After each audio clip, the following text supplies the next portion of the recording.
very good evening to everyone. Uh, Today is Father Day. On the occasion of Father Day, I want to join and discuss with my father, Dr. L.M. Khan sir, and he will share some experience and cases. So now I'm going to start.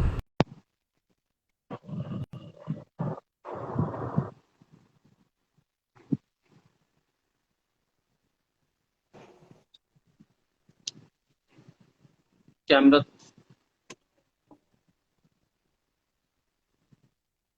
Assalamu alaikum. अस्सलाम वालेकुम। वालेकुम सलाम।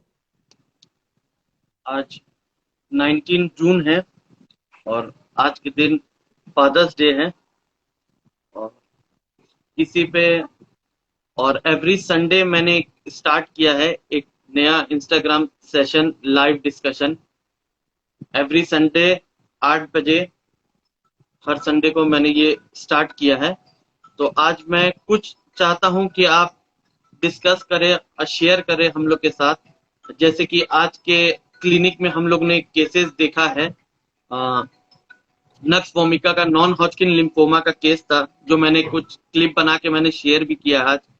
और मैं आज के दिन जो फादर्स डे है उस पे मैं आपसे ये चाहता हूं कि आप शेयर करें कि एक फादर और सन का रिलेशन, एक फादर और डॉटर का रिलेशन होता है जिसमें कि बहुत दफा आपके केसेस में देखा गया है कि आप बच्चे लोग में प्रिस्क्राइब करते हैं, पेशेंट बच्चे लोग में कि हिस्ट्री देख के कि फादर ने उससे बहुत ज्यादा अटैचमेंट नहीं रहा या फादर से बहुत ज्यादा डिस्टेंस रहा। तो इस वजह से बच्चे में जो कॉम्प्लिकेशंस आती है, सप्रेस होती है, चाहे इमोशन है, चाहे ग्रीफ हो, चाहे इंसल्ट के फेज में हो, वो निकल के आता है as a pathologically symptom develop होता है। तो ऐसे बहुत से केसेस में मैंने देखा है आपको। तो मैं चाहता हूं कि आप कुछ शेयर करें वैसी केसेस जो कि हम लोग भी देखे हैं आपके साथ कि एक पेशेंट था, वो हॉस्टल में रहता था, अपने फादर से बहुत डिस्टेंस में था। तो आपने एक लड़के में आपने सीपिया प्रिस्क्राइब किया था। वो इतना बचपन से वो हॉस्टल में रहने लगा था, इतना इंडिफरेंस हो गया था अपने फादर से, अपने पेरेंट्स से। थैंक यू अरकम कि तुमको बहुत सारे हमारे केसेस याद रहते हैं। हम तो ये भूल गए थे बिल्कुल। एक केस और है, ऐसे बहुत सारे केसेस हैं जिसमें हमने ये इस बात का ख्याल रखा कि पेशेंट अपने लाइफ में कहाँ डिप्राइव हुआ। खास तौर से डिप्राइवेशन, 3 इंपॉर्टेंट डिप्राइवेशन जो एवरी मैन और ह्यूमन के लाइफ में आता है। फर्स्ट, उसका शेल्टर। शेल्टर एक ऐसा इंपॉर्टेंट फैक्टर होता है जैसे जब बच्चा अपनी माँ के पेट में रहता है, इंट्रायूट्राइन लाइफ वो शेल्टर है। और बच्चा पैदा होने के बाद माँ बाप और फैमिली मेंबर के केयर में रहता है, वो एक शेल्टर है। फिर इसके बाद वही बच्चा स्कूल जाता है, एक शेल्टर है। फिर कॉलेज जाता है, एक शेल्टर है। फिर आहिस्ते आहिस्ते वो अपने प्रोफेशन में आता है, उसका क्लिनिक, उसका जो बाहर का जो प्रोफेशनल एरिया होता है, ऑफिस होता है, वो दूसरा एक शेल्टर होता है। और घर तो शेल्टर है ही है। हम सिर्फ एक शेल्टर पे बात करना चाहते हैं। हमने ये देखा है कि जब किसी का शेल्टर डिप्राइव्ड होता है, आइदर इंट्रायूट्राइन लाइफ में और just after birth, the deprivation of family members इसके कॉन्सिक्वेंसेस बहुत खराब आते हैं। कॉलेज में डिप्राइवेशन, स्कूल में डिप्राइवेशन। स्कूल क्या है? एक लर्निंग की जगह है,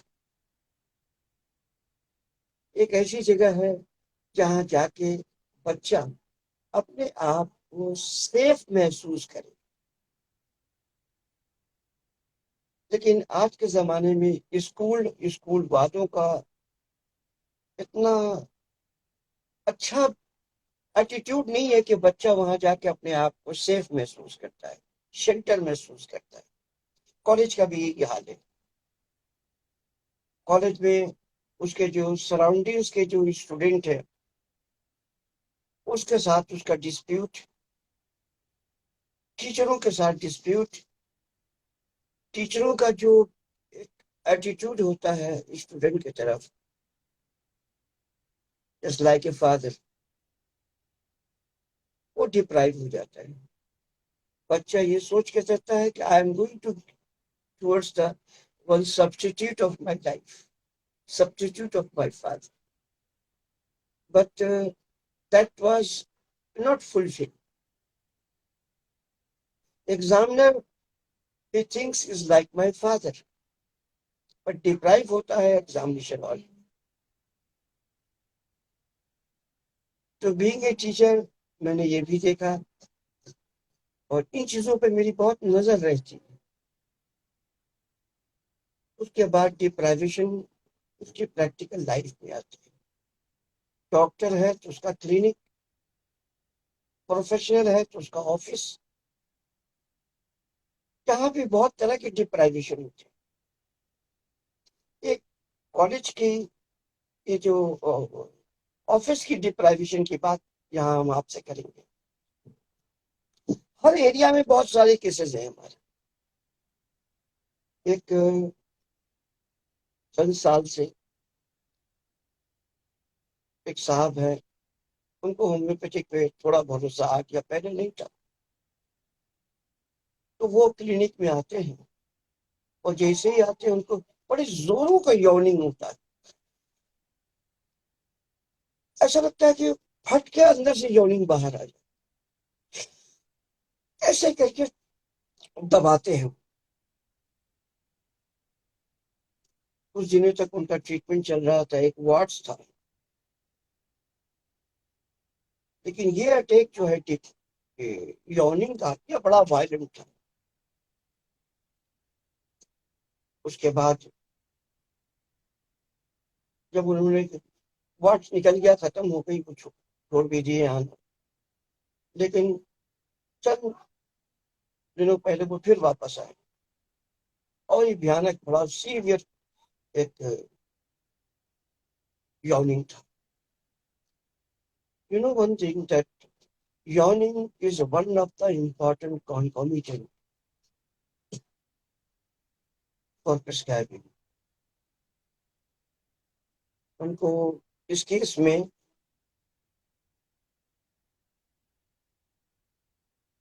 तो माविया को याद होगा वो केस, याद है? अभी जहाँ जो एडवोकेट आए थे, जाहिद सरवर, जाहिद अहमद, उनको क्या प्रिस्क्राइब किए थे, हमें क्या बेसिस पर फ्री ऑफ लाइफ दिए थे, फ्री ऑफ लाइफ दिया गया था। नहीं, अभी जो आया था यॉर्निंग बहुत था, यॉर्निंग वही सेम दिए थे, डिसकंटिन्यू हो गया था। फिर इग्नेशिया दिया गया था बीच में, ड्यू टू भाई का डेथ हुआ था, उसकी वजह से उनका तकलीफ बड़ा हुआ था, तो आप इग्नेशिया दिए थे। उसके बाद अभी जो आया था कॉन्स्टेंट यॉर्निंग लेके, हाँ, तो उसको आप वो दिए थे, नेट्रम्यूट दिए। सो क्या नेट्रम्यूट मैंने क्यों प्रिस्क्राइब? जब उसके केस की पूरी तरह मैंने हिस्ट्री ली अभी, तो मेरी जो एनालिसिस है उस हिसाब से उस पर्सन को अपने प्रोफेशनल, अपने करियर में, अपने क्लिनिक में बहुत सारे बड़े बड़े जो बैंक्स हैं, फॉरेनर बैंक्स हैं, सब के सब उनके क्लाइंट हैं। कभी कभी उस रिलेशन में आदमी का कहीं कहीं कोई डिफिशियंसी हो जाता है और केस बिगड़ने लगते, सेटिस्फैक्ट्री नहीं चलता। दैट इज अ प्रोफेशनल, उसको फीलिंग होती है डिप्राइवेशन की, मेरा अब क्या होगा। और yawning is a type of cry, मेरा अपना बिलीविंग है, is a type of cry. ऐसा रोना जिसमें आंसू नहीं आता है, लेकिन दिल करता है कि बहुत फट के रोए। सिचुएशन, कॉन्स्टिट्यूशन, सराउंडिंग्स ऐसे नहीं है, is going to be transfer convert to you the yearning. This is my understanding of the yearning. Yearning के ऊपर मैंने बहुत अच्छे अच्छे केस कॉन्कोमिटेंट पे किए हैं। तो इस केस के अंदर मैंने ये देखा कि पेशेंट जो है फिर बहुत जोरों का फोर्सफुल यॉर्निंग। मैंने पहले भी आप लोगों के साथ एक केस डिस्कस किया था, और बहुत स्ट्रॉन्ग कॉन्कोमिटेंट हम मांगते हैं क्यूरियस रूट का। तो इस जिस केस के अंदर डिप्राइवेशन है प्रोफेशनल, उसको एक एंजाइटी भी है, एक डर भी है, और जब डिप्रेशन में जा रहा है वो, यॉर्निंग स्ट्रॉन्ग कॉन्कोमिटेंट है उस केस के अंदर। ऐसा प्रोजेक्टाइल कॉन्कोमिटेंट इसको प्रिस्क्राइबिंग में इग्नोर नहीं किया जा सकता है। अगर जैसे मैं बार बार कहता हूं कि किसी पेशेंट के अंदर कोई सिम्टम एज ए कॉन्कोमिटेंट अगर डोमिनेट करता है, तो तुम्हारे टोटलिटी में भी उसको डोमिनेट करना चाहिए। अगर आप उसको मिस करते हो, तो ये आपकी प्रिस्क्राइबिंग का बहुत फेलियर होगा। सो इन दिस केस यॉर्निंग को कंसीडर करते हुए, यॉर्निंग के बारे में हम आपको होम्योपैथिक लिटरेचर में यॉर्निंग में स्पेशली जो पहले के लोग की नोट प्रिस्क्राइबर थे, उन्होंने बड़ी इसकी इंपॉर्टेंस दी है। खास तौर से हम कहेंगे करेंसी साहब।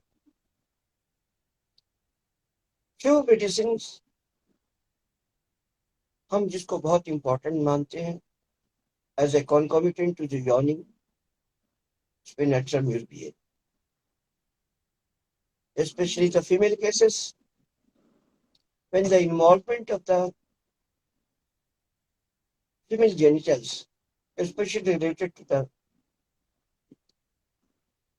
precordial discharges, menstrual discharges, or the typical personality, the typical is a blackish, dark blackish.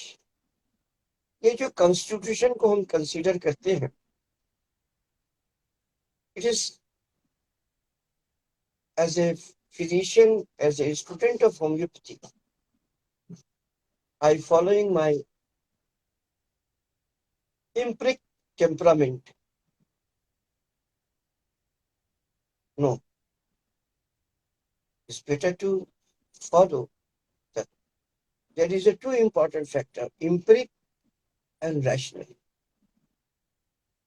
Empiric attitude means you have to follow according to your past physician, teacher, masters from Hahnemann onwards.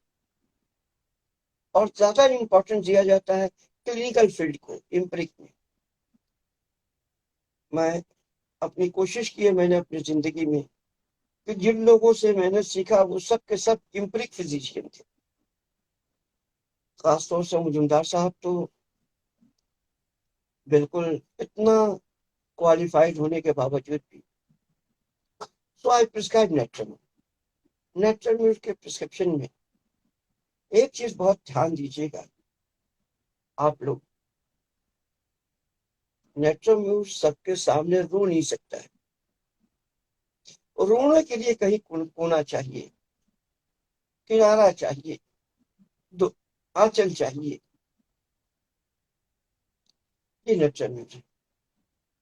अगर एक मर्द है उसको किनारा भी नहीं मिल रहा, तो वो यौन करता है। This is a substitute of a crime. तो इमोशनल अपसेट जहां बहुत ज्यादा होता है, उसके अंदर ये यॉर्निंग के सिम्टम बहुत स्ट्रॉन्ग मिलती है। और दूसरा, फीमेल के जो जेनरेटिव ऑर्गन्स है, लक्ष्य भूमिका में भी बड़ा डोमिनेटिंग फैक्टर होता है इसका। इग्निशिया में बहुत होता है, सीपिया में बहुत होता है, नेट्रम में बहुत होता है, क्लियर रोड में बहुत होता है। ऐसे बहुत तो सारे ऐसे ट्रैक है। सीना भी है पापा। हमको कभी आप लोगों का मौका मिला तो हम बोलेंगे, यॉर्निंग को ही बेस करके प्रिस्क्राइबिंग के डिफरेंट केसेस जिन पर मैंने जोर दिया है वो बताएंगे आप लोगों को। तो हम फिर वापस आते हैं एक केस के एग्जांपल के बाद, डिप्राइवेशन। हम सिर्फ एक ही पॉइंट अभी नोट लिया है डिस्कशन के लिए, वो है शेल्टर का deprivation.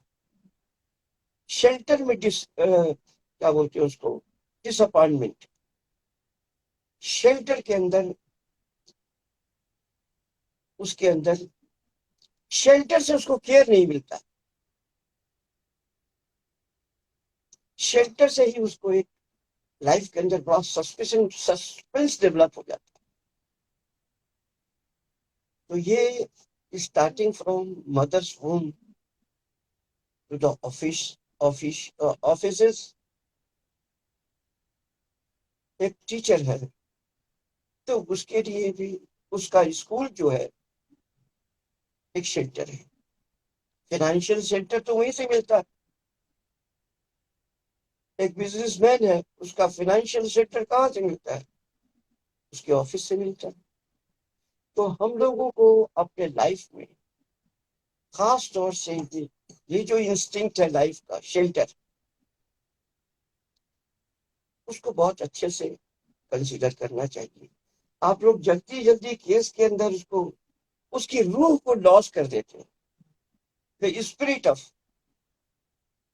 This three important instinct, the food, shelter.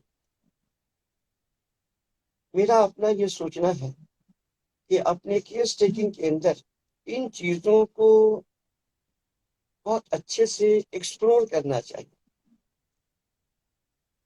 Hahnemann जब एक्सेसरी सर्कमस्टांसेस को डिस्कस करता है तो उसमें ऑक्यूपेशन का बड़ा इंपॉर्टेंट फैक्टर रखा जाता है।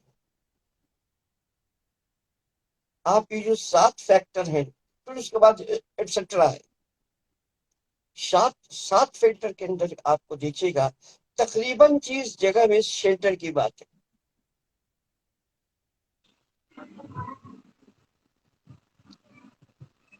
आपको हम एक चीज दिखलाते हैं।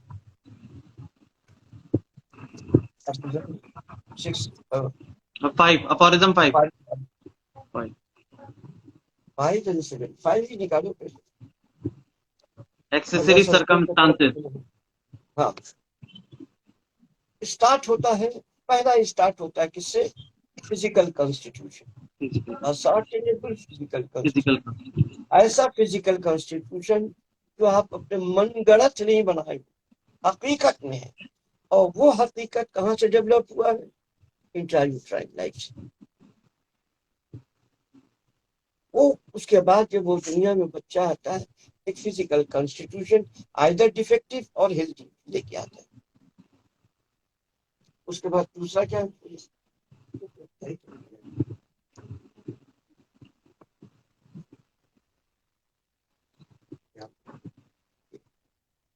दूसरा क्या है? फिजिकल कॉन्स्टिट्यूशन के बाद है his moral and intellectual character. Moral and intellectual character जो है कहाँ डेवलप होता है? घर में डेवलप होता है, बचपने में डेवलप होता है, दोस्तों में डेवलप होता है, स्कूल में डेवलप होता है, कॉलेज में डेवलप होता है, ऑफिस में डेवलप होता है।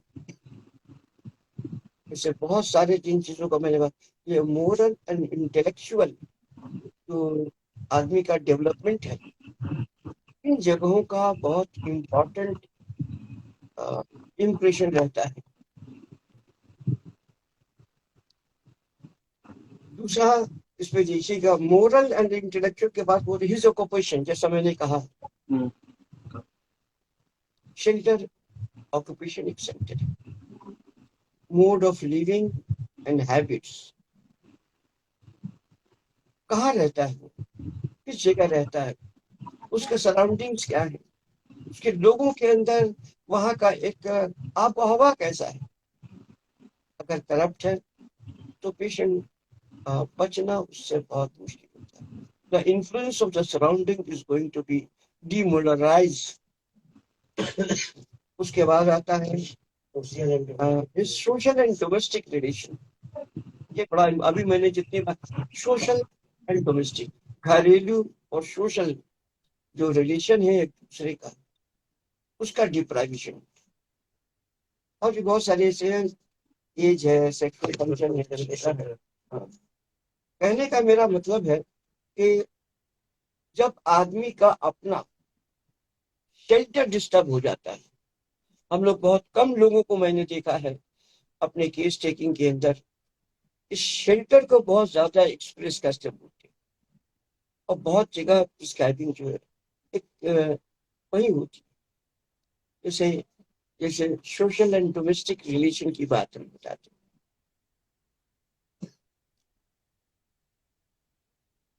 I have one case, remember that, in the Malaysia, and a small girl suffering from emaciation. Routine case है, इसमें एक केस अभी याद पड़ गया। इमेशिएशन उसको हुआ ज्यादा, भूख नहीं है, इमेशिएशन। कभी कभी खूब भूख लगती है, तो हमने जब दवा पूछा तो मलेशिया में उस जमाने में बहुत होम्योपैथी की डेवलपमेंट चल रही थी, बहुत लोग इंथुजियास्टिक थे। तो उसमें उन्होंने, हम जब पूछा कि कैसे, क्यों, कब से ऐसा हो चल, बोले कि तकरीबन साल भर से ऐसा चल रहा है, बहुत दुखी रहती है। अच्छा, मेरे साथ प्रॉब्लम था कि मलेशियन लैंग्वेज जानता नहीं, तो जो भी होता था इंटरप्रेटर के जरिए और इंग्लिश से हम पूछते थे। बच्चे की माँ ने बताया कि एक बिल्ली से बहुत प्यार करती थी, वो खेलती थी उसके साथ। वो बिल्ली एक दिन कुएं में गिर जाती है और मर जाती है।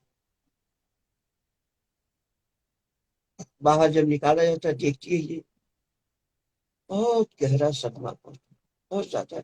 एनिमल, ये भी एक बड़ा इंपॉर्टेंट फैक्टर है। एक आदमी अपने लाइफ में शेल्टर पार्टनर एनिमल को बना देता है। बहुत सारे केसेस मिलते हैं जहाँ animal is one of the part of the life. Animal के से रह नहीं सकता। बहुत सारी मेडिसिन है, और उसमें एक मेडिसिन जो हमने उसमें दिया, इमेशिएशन, की नोट है, दिखा दो आपको आगे जैसे ऊपर कहीं हुए लेक्चर में का पहला 4 लाइन हो। तो इमेशिएशन एक ऐसा फैक्टर था, तो उस केस में और उसकी मदर की हेल्प से उसका डीप ग्रीफ खुल के बाहर आया। जब ग्रीफ के बाद स्ट्रॉन्गली इमेजिनेशन डेवलप होता है, ग्रेट इमेजिनेशन। ये देखो, वो बोलता है, पहले में बोलता है कि एनीमिक एंड कैकेक्टिक, पहला लाइन में नेचर में उन लोगों के लिए बेहतरीन मेडिसिन है जो एनीमिक है। हमने बहुत सारे ऐसे पेशेंट देखे हैं जिसपे हीमोग्लोबिन मोस्टली कम होता है नेट्राम्यूर के पेशेंट में। कैकेक्टिक ऐसा सूख जाना टुवर्ड्स मेलिग्नेंसी जैसे होता है। और whether from loss of vital fluids और प्रोफ्यूज मेंसेस, सेमिनल लॉस और मेंटल एफेक्शन। ये 3 लाइन जो ऐसा एक लाइन है जिसके अंदर पूरा निचोड़ नेचुरल का है।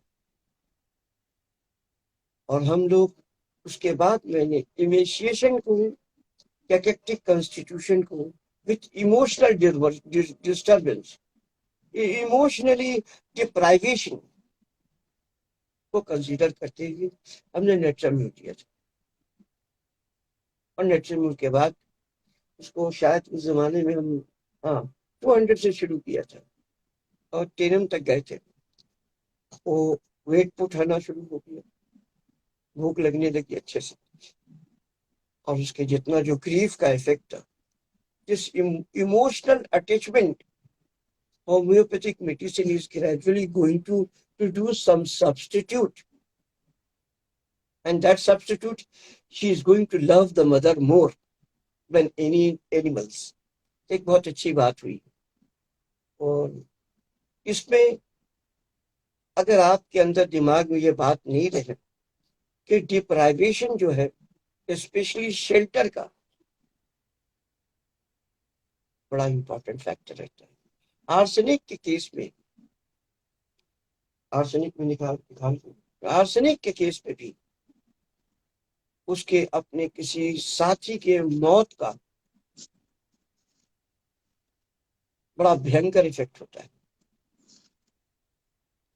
ये कोविड के केसेस में हमने कंसीडर किया था कि इस एपिडेमिक के अंदर arsenic is one of the genus epidemicus. Reason, one strong reason कि किसी शुरुआत में मोस्टली लोगों को कोविड नहीं था। कोविड देखते के फीलिंग होने लगी कि हमको भी कोविड हो गया है। That is one of the beautiful example of the anxiety of arsenic. For this understanding, I give all credit to Dr. S.P. Day and Sir John Ware. Doctor SP day साहब ने एक case सुनाया था मुझको arsenic का,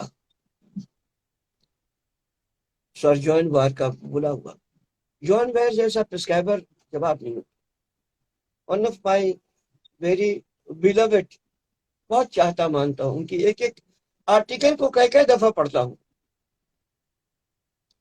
तो इस case के अंदर मैंने एनालिसिस की कि पेशेंट, मैंने बहुत सारे केसेस ऐसे देखे कि सारे साइन सिम्टम कोविड के, लेकिन कोविड नेगेटिव आ रहा है। तुम भी देखे थे, बहुत सारे केसेस में हम लोगों ने देखा।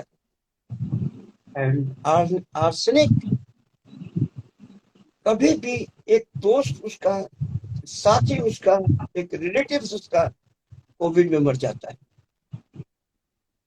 सीवियर आर्सेनिक के पर्सनालिटी के ऊपर एक बड़ा सीवियर इफेक्ट आता है, और हर वक्त उसको एंजाइटी रहता है कि हमको भी कोविड हो जाएगा, और कोविड जैसा सिम्टम डेवलप हो जाता है। My choice in favour of arsenic. और फिर मैंने बहुत सारे केसेस में देखा भी कि उसके अंदर आर्सेनिक के सिम्टम आ जाते हैं। दूसरा जो इंपॉर्टेंट फैक्टर होता है, किसी भी जगह देखोगे, कोई भी बीमारी में एक फीलिंग जो होती है आर्सेनिक की, ये मेंटल लेवल से फिजिकल में एक्सप्रेस होता है। ओरिजिन मेंटल लेवल में है, फिजिकल में कोविड। तो कोविड जैसा सिम्टम, अगर सिम्टम कोविड है, सिम्टम परसिस्ट कर रहा, नेवर फॉरगेट आर्सेनिक। तो ये केस के अंदर I prefer 200 as the mental symptom is dominating factor in this case. मेरा एक बहुत अच्छा, अगर आप लोग सपोर्ट कीजिएगा तो हम कोशिश करेंगे कोविड के ऊपर मेरा जो अपना एक्सपीरियंस है, स्पेशली किन किन केसेस में मैंने कैसे कैसे मेडिसिन दिए हैं और कैसे कैसे मेडिसिन और आ सकते हैं, उसका एक हमने सोचा है कि छोटा सा बुकलेट बनाएंगे। तो आज के, अब ये कोविड का चक्कर चलेगा, ऐसा नहीं कि बंद हो जाएगा, किसी न किसी रूप में वो आता रहेगा, जाता रहेगा। मेरे हिसाब से एक जमाने में स्पेन में इन्फ्लुएंजा फैला था, वो भी किसी की तरह पैंडेमिक था, बड़ी जाने गई। तो और इसी तरह कोविड के साथ भी हुआ। तो कोविड अपने सूरत शक्ल बदल बदल के आएगा। हम लोगों को कुछ बेसिक कैरेक्टर ऑफ मेडिसिन अपने दिमाग में रखना पड़ेगा। इनके डायग्नोस्टिक टेक्निक से घबराना नहीं पड़ेगा। घबरा के अपना केस हम लोग खराब करते थे, और कहीं कहीं तो हम लोग की मेडिसिन से बहुत अच्छा रिजल्ट होता है। लेकिन insecurity and security with allopathic medicine and physician से क्या होता है, वो सब पेशेंट मारे जाते। मेरे बहुत सारे लोग अजीज जो करीबी रिश्तेदार थे, वो भी मरे। ये नहीं था हम लोग कुछ। खैर, हम ये बोलना चाह रहे थे, ये जो डिप्राइवेशन होता है स्पेशली शेल्टर का, हम लोगों को अपने केस टेकिंग में बहुत अच्छे से ख्याल रखना। बहुत सारे एंगल हैं, बहुत सारी बातें हैं डिप्राइवेशन ऑफ स्पेशली शेल्टर में। एक चीज और है, over shelter, over care, over support also going to damage the personality of the patient. बहुत बाप के या माँ या बाप के बहुत ज्यादा ओवर केयर से भी पेशेंट बच्चा खराब होता है, गंदी हैबिट आते हैं, और उसकी पूरी पर्सनालिटी चेंज होती चली जाती है। तो हम लोग ओवर और अंडर दोनों डिप्राइवेशन को स्पेशली सेंटर के जरिए अपने, मैंने बहुत सारे ऐसे बच्चे भी देखे हैं जो ओवर केयर हुए and they are going to become under the shell. जैसे शेल होता है, उसके अंदर जो उसका जो एनिमल होता है वो निकलता है थोड़ा सा कुछ, और फिर अंदर घुस जाता है, थोड़ी सी आवाज नहीं। बच्चों की कंडीशन हम वैसे ही समझते हैं। जो ओवर केयर बच्चे होते हैं, उसके अंदर उसकी अपनी सलाहियत, अपना एवरीथिंग, फाइटिंग एटीट्यूड, बीमारी से फाइटिंग एटीट्यूड, हालात से फाइटिंग एटीट्यूड, ये सब के सब डिप्राइव हो जाते हैं। वो सिर्फ अपने माँ के आंचल में छुपा बैठा है, वो सिर्फ अपने बाप का उंगली पकड़ के घूमता है। उंगली छूट जाए मुश्किल हो जाएगी। बहुत सारे केसेस के अंदर ये जो ओवर केयर हो जाता है, उसके अंदर डिफिशियंसी डेवलप हो जाते हैं, सिम्टम डेवलप हो जाते हैं, और उस पर से भी अगर कोई खराब माइजम अगर है तो वो भी उभर के ऊपर आ जाता है। हमने बहुत सारे सुनो डिप्राइव केसेस और ओवर केयर केसेस में डिस्कवरी का मौका मिला है। और थैंक्स क्या होना चाहिए कि किसी तरह भी तुमको केस टेकिंग के अंदर इसको उभार के निकालना चाहिए। आप लोग अपने केस टेकिंग में इन चीजों का बहुत अच्छे से ख्याल रखिए तो बहुत अच्छा। अभी ये इसी में बहुत सारे केसेस हैं, और दूसरे जो इंस्टिंक्ट है लाइफ के, मेरे हिसाब से आप लोग ऐसा किया करो कि अपने केस टेकिंग के अंदर ये इंस्टिंक्ट ऑफ लाइफ बहुत ज्यादा एक्सप्लोर किया। जितना आप एक्सप्लोर करोगे उतना आप अच्छे प्रिस्क्राइबिंग के रिसोर्सेज मिलेंगे। वो जो हम कहते हैं अनफोल्डिंग द केस, आप केस को अनफोल्डिंग, जब अनफोल्डिंग होगा तो उसका इंडिविजुअलिटी बाहर चला आएगा। जब बाहर चला आएगा तो आसानी के साथ आप पकड़ पाएंगे कि यहाँ हमारी मेडिसिन का क्या स्कोप है, कहाँ इंडिकेशन है प्रिस्क्राइबिंग। जैसे कि इमेजिनेशन देखते ही एक अच्छा खासा अचानक इमेजिनेशन शुरू हो जाता है, अच्छे प्रिस्क्राइबर के दिमाग में स्ट्राइक कर जाता है। इमोशनल डिप्राइवेशन, मिल जाता है या नहीं, तो लॉस ऑफ वाइटल फ्लूइड्स मिलता है, फास्फोरिक एसिड की तरह, चाइना की तरह। नेट्रम बिल्कुल कम नहीं है, जैसे कि मैंने अभी एलेंस की नोट का, एलेंस का एक्सपीरियंस आपके साथ शेयर किया। तो दो डिमार्केशन लाइन है, कॉन्स्टिट्यूशन का डिफिशिएंट होना, one, some of the discharges, some of the emotional factor. क्या दोनों के बाद आउटकम क्या है? आउटकम है इमेजिनेशन। यही तो कॉन्स्टिट्यूशन है नेचर। और जहां इमेजिनेशन, आप नेचुरल में बहुत अच्छा इमेजिनेशन का मेरा अपना एक्सपीरियंस आया है, गर्दन लंबा हो जाए, बहुत नजर आएगी। और अंदर में जो ये जो सुप्रा क्लाविकुलर एरिया है वो और फंस जाएगा। ये कंफर्मेशन नेचुरल म्यू के लिए आप लोग दिमाग में रखिएगा। और फिर जो सिम्टम मिल गया, नहीं मिल गया, नहीं मिल गया, नो परवाह, कोई जरूरत नहीं होती। मेरा जो एक नया एंगल है प्रिस्क्राइबिंग का, पैराडॉक्सिकल प्रिस्क्राइबिंग, वो उस पे लोगों को अभी थोड़ा पेच नहीं आएगा, लेकिन आहिस्ता आहिस्ता दो चार केस से फायदा पहुंचेगा, रिजल्ट होगा, तो लोगों को फेस आ जाएगा। एक आपके हिसाब से मैंने ये सब जो बॉडी लैंग्वेजेस है, इतनी स्ट्रॉन्ग लैंग्वेजेस है, एकदम फिक्स्ड है। तुम पतले आदमी को देख कर मोटा तो समझ नहीं पाओगे। अगर पतले को देख कर मोटा का एहसास होता तो यू आर प्रेजुडिस्ड। ये प्रेजुडिस को काटने के लिए हनी में नफ्रोजन 6 लिखा। Free from prejudice. क्या देखा? बहुत दुबला पतला। क्या देखा? गर्दन इतना पतला, चेहरा बड़ा, और सुपरा क्लाविकल लेजर एकदम अंदर धंसा हुआ। उसमें एक अंडा रख दो तो वहां रख सकता है। ये एक ऐसा अनमोल अपीयरेंस है जिसको कोई झुटला नहीं सकता है। मैंने अपनी जिंदगी में, मैं सबसे इंप्रेस हूं, ऐसी बात नहीं है। लोग कहते हैं कि हम बहुत पेट को क्रिटिसाइज करते, नहीं, क्रिटिसाइज नहीं करते, हम किसी को क्रिटिसाइज नहीं करते। खुद ही ठीक नहीं है तो हम दूसरे को क्या क्रिटिसाइज करेंगे। लेकिन केंट ने जहां जहां जो जो इतने बड़े फिजिशियन होकर जो लूज टॉक उन्होंने कर दिया है, तो बड़ा दिल में लगता है, बहुत दुख होता है।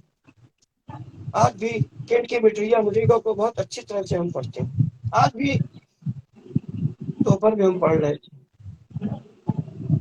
कहने का मेरा मकसद है, जो देखो वो बोलो, बनाओ मत। ये बनाने की, कहानी बनाने की, जो कहानी बनाने वाली बात है, जैसे तो आपको एक एग्जाम्पल बताते हैं, बात से बात निकल जाती। एक हिंट का एक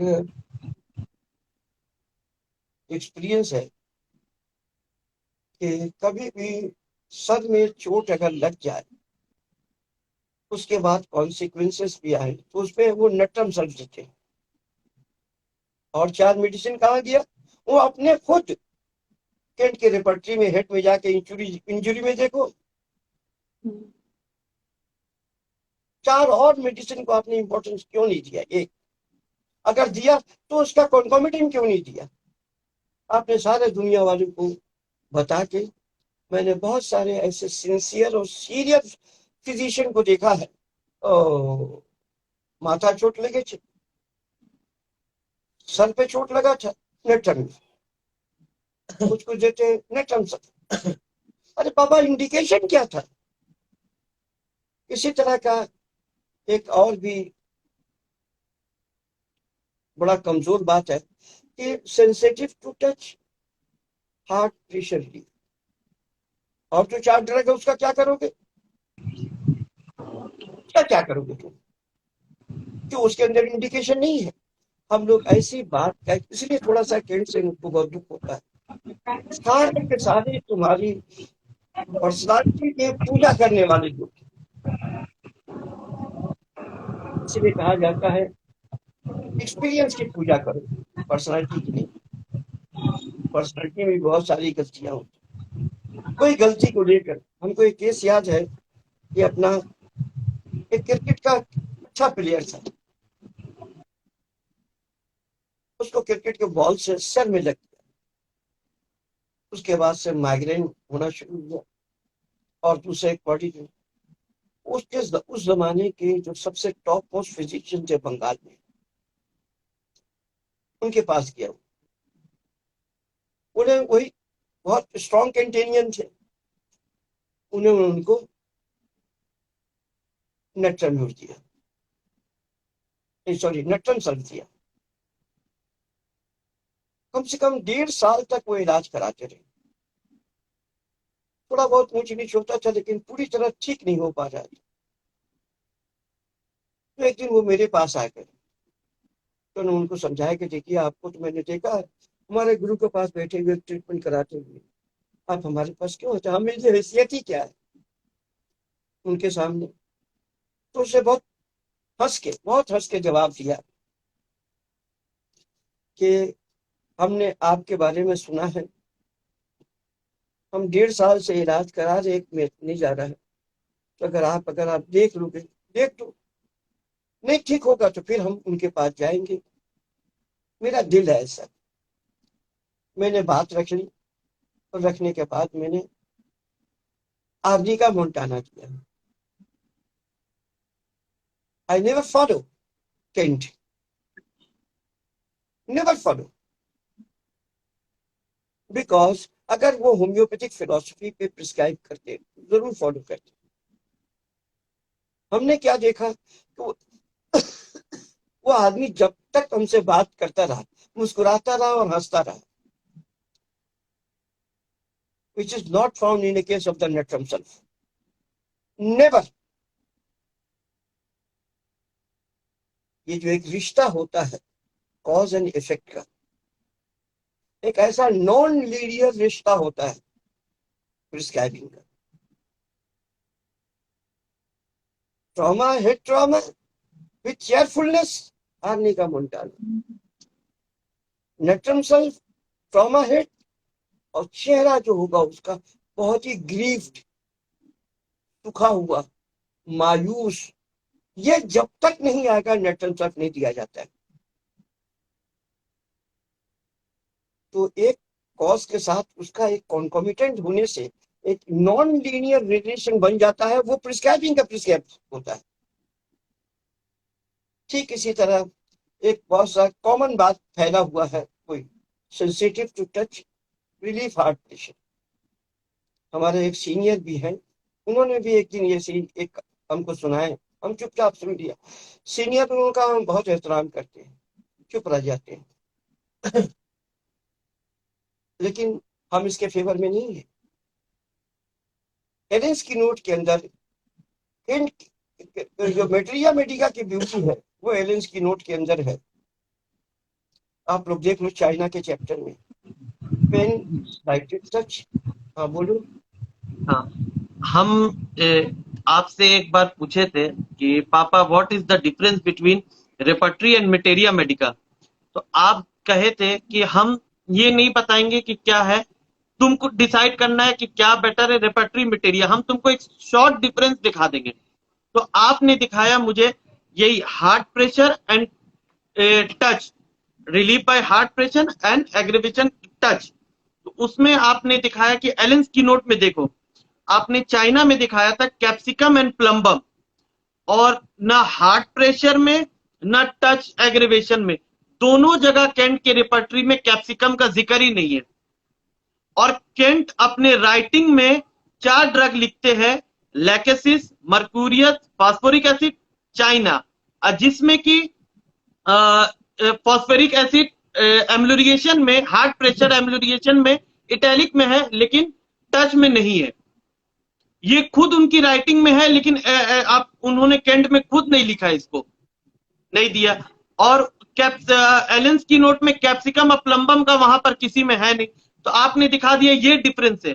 अब तुम डिसाइड करो कि what is the difference between repertory and materia medica, ये डिफरेंस है। और मैंने कहा था कि आपसे एक चीज कि पापा मैं मोबाइल से, कंप्यूटर से रेपर्टरी और मटेरिया मेडिका देखता हूँ, ऑर्गेनन देखता हूँ, और किताब से, दोनों में क्या डिफरेंस है? आपने एक सिंपल खोल के दिखाए थे और बताए थे कि ऑर्गेनन देखना, ऑर्गेनन के फर्स्ट अफोरिज्म में ओनली किस लेटर से लिखा हुआ, इटैलिक, और मोबाइल में और कंप्यूटर में इटैलिक का कहीं पर भी चेंजेस नहीं है ऑर्गेनन में। इसलिए कि और मटेरिया मेडिका का प्योरा का सिम्टम जितना लाइन से हेनेमन जितनी बुक में है वो सारा ऊपर नीचे है, सब सिम्टम। देखिए कि जो लोग ये जो कंप्यूटर में जो तैयार करते हैं ना, फीडिंग करते हैं, वो तो होम्योपैथिक डॉक्टर होता नहीं, उसको तो सेंस होता नहीं है, वो उठा के डालता चलाता चल जाता है। हमारा प्रोफेशन गुमराह हो जाता है। जो ब्यूटी है ऑर्गेनन की या फ्रोजन की, इटालिक से, इससे उससे, ये बर्बाद हो जाता है। हाँ, हम ये बता रहे थे कि अगर हमको चाइना देना होगा अग्रवेशन टच और हार्ट प्रेशर, तो एक बार हम गैस जरूर देखेंगे पेट में। हाँ, हम्म। ये स्ट्रॉन्ग एंड कांस्टेंट कॉन्कोमिटेंट है चाइना का, पेट फुला होना, ये बेचैनी पेट की, ये नहीं होना। हर के साथ एक चीज होना चाहिए कि उसका कॉन्कोमिटेंट, जैसे अभी मैंने बताया, इमेशिएशन का ओरिजिन कहाँ है, खत्म कहाँ है इमेशिएशन के ऊपर। तो एक नॉन लीनियर रिलेशन है जिसको हम प्रिस्क्राइबर लोग उसको मिस नहीं करें अपने लाइफ।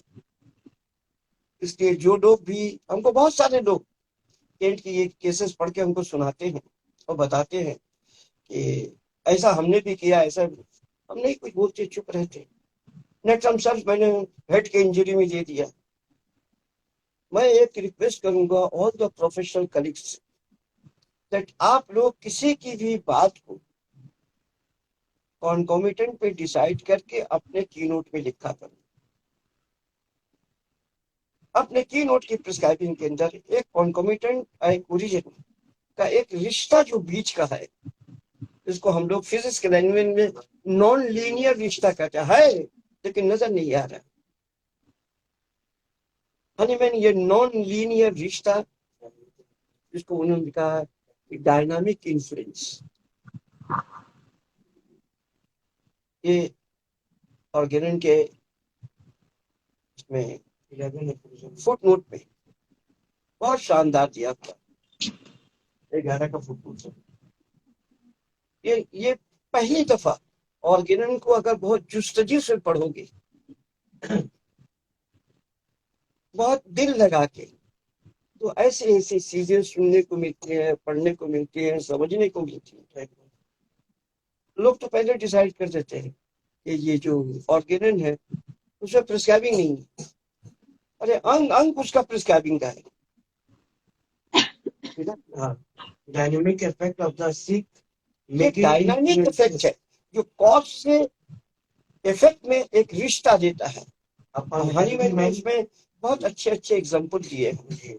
टायर्ड का जैसे एग्जाम्पल दिया, कहाँ चांद ऊपर है, कहाँ समुद्र दरिया नीचे है, लेकिन एक वैसा आता है जिसके अंदर एक चढ़ाव आ जाता है, टाइड आ जाता है। कहाँ से आता है? इस बीच में कौन सा चीज है जो उसको टाइड पर डेवलप करता है? कि हनीमैन जैसा ही, इसको विजुअल साइंटिस्ट कहते हैं, प्रैक्टिकल्स, और अब फिजिक्स वाले भी इसको मानने लगे हैं। Yes, there are certain things and certain relation which is not known to us with our naked eye has such direct relation without our observation, only effect observation. And that's I feel, ये जो 11 की जो foot note है, इस अफरोजन से मैंने इतने अच्छे अच्छे केस निकाले हैं on the basis of dynamic influence. Cause में क्या, इफेक्ट में क्या, बीच में कुछ नजर नहीं आता है। तो इसीलिए किसी भी केसेस आप लोग इस चीज का ख्याल रखो। जैसे आज की एक बात बता रहे हैं कि हमको जब कोई केस हम बोलते हैं और रीजन नहीं बोल रहे हैं तो मेरी ये ख्वाहिश होती है एक बार तुम पूछो हमसे। लेकिन आज के जमाने में स्टूडेंट के अंदर इतनी जल्दी है, इतनी जल्दी है, वो कच्चा ही खाना पसंद करता है, खाना पका के नहीं खाना पसंद। तो कच्चे खाने के तुम अगर आदी हो तो खाओ, हम क्या कर सकते हैं। एक बार, बहुत पहले की बात है, एनआईएच में एक केस मैंने दिखाया और उस केस के अंदर मैंने प्रिस्क्राइब किया इग्निशिया। तो वहां एक बहुत इंटेलिजेंट स्टूडेंट बैठ के था। उसने पूछा कि इग्निशिया देखा मैंने, वो बहुत गौर से देख रहा, पूछा नहीं। हमने कहा कि चले जाओ लाइब्रेरी में, वहां एक बुक है कार्ल डनहम की, उसमें इग्निशिया पढ़ लो। उसमें एक प्रूवर है फिजिशियन, वो रुम्ब, उसने कहा है कोई भी स्ट्रॉन्गेस्ट कॉन्ट्राडिक्टरी फैक्टर, देखो है यहाँ पे मालूम नहीं, नहीं हाँ, होगा, डनम होना चाहिए। है ऊपर में है। वो कार्ल डनहम का होगा, पुराना किताब के लिए। तो ग्री उसको मैंने जब बताया, नहीं नहीं इतना मोटा नहीं होगा, इतना मोटा होगा। खैर, तो उसके बाद वो आया और आके कह रहे सर मैंने पढ़ लिया।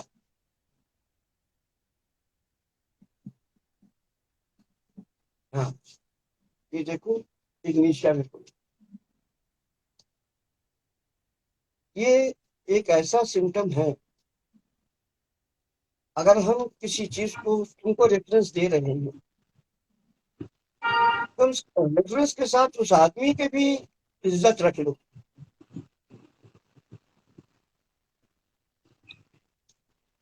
खैर, मेरा ये मानना है कि लर्निंग जो है एक एक ऐसा प्रोसेस है,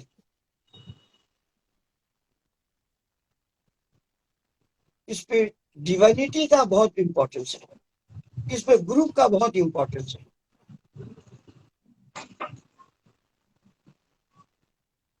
और जब कोई गुरु तुमको कुछ दिखा रहा है तो उसका मतलब उसको संजीत, मेरा मार्क किया हुआ है, एक मिनट। मैंने बहुत अच्छे से मार्क किया अपने किताब में, लास्ट पेज में। इसके अंदर दिखाए हम आपको।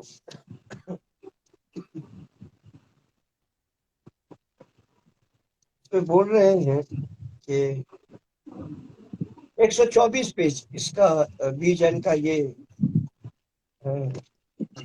पब्लिकेशन है। ये रीप्रिंट एडिशन है 1999 का। उसमें हनीमैन ये कार्ल डनहम कह रहे हैं,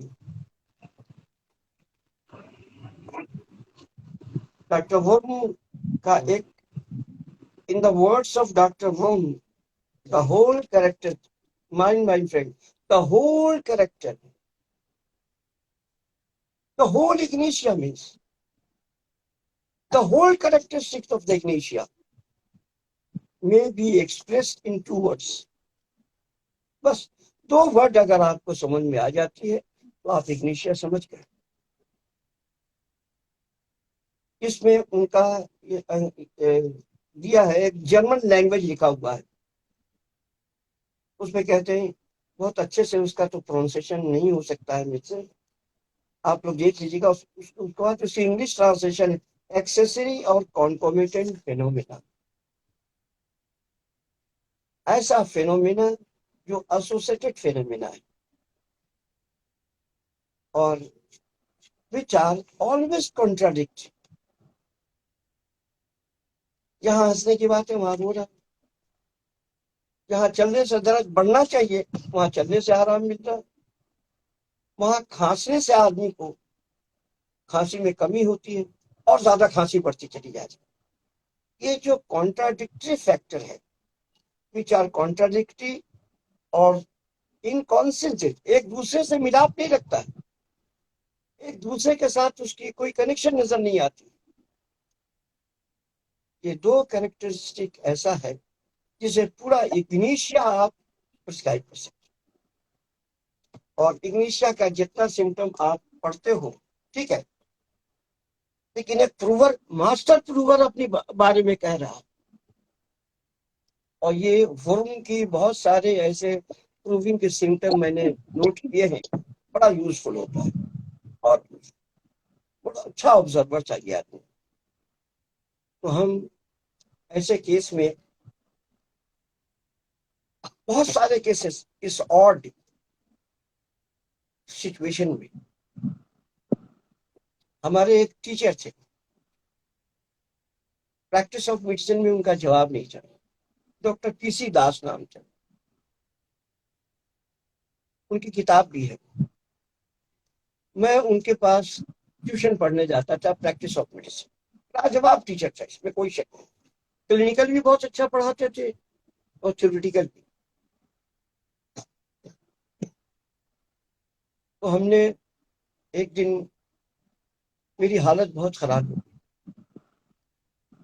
इतना लूज स्टूल होने लगा कि हम बुखार, मेरी हालत खराब हो गई, बेड रिडन हो गए। हमारे घर वालों ने हमको लेके पीसी दास साहब के पास, क्योंकि वही आपको अच्छी तरह समझते हैं और आपको अच्छा रहेगा कि उन्हीं से दिखला लीजिए, इतना हालत हो रहा है, खराब हो रहा है। हम गए, उन्होंने बहुत अच्छे से केस देखा, हमको पेट दबा के देखा, ये वो सब देख दाख के, जैसा क्लिनिकल मेडिसिन में होता है। उन्होंने बहुत सारे टेस्ट लिख के दिए,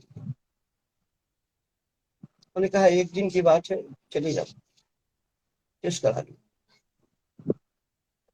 मेडिसिन के नाम पे उन्होंने कुछ विटामिन दिए और कुछ नहीं। अच्छा प्रिस्क्राइबर था ना, अच्छी तरह प्रैक्टिस ऑफ मेडिसिन समझता था। तो दूसरे दिन सारे टेस्ट हम करवा के लेके गए शाम को उनके पास। तो शाम को जब वो सारे टेस्ट नॉर्मल थे, देखो, disease in so bad conditions required pathological advancement, but it was not. That is a very contradictory factor, and this contradictory factor remind me of medicine. Ignatia हमारा। तो मैंने कहा कि सब छोड़ो, हमने इग्निशिया के 200 2 या 3 डोज लिए और दूसरे दिन से डायरिया बंद और आस्ते आस्ते स्ट्रेंथ आने लगा। ये ब्यूटीफुल कॉम्बिनेशन है, importance to understand, to perceive the contradictory importance of ignition. A concomitant in pathological level always going to be contradict the present complaint. तो आज भी मैंने बहुत सारे केसेस हमारी इसी बेसिस पे हम इग्निशिया दी थी।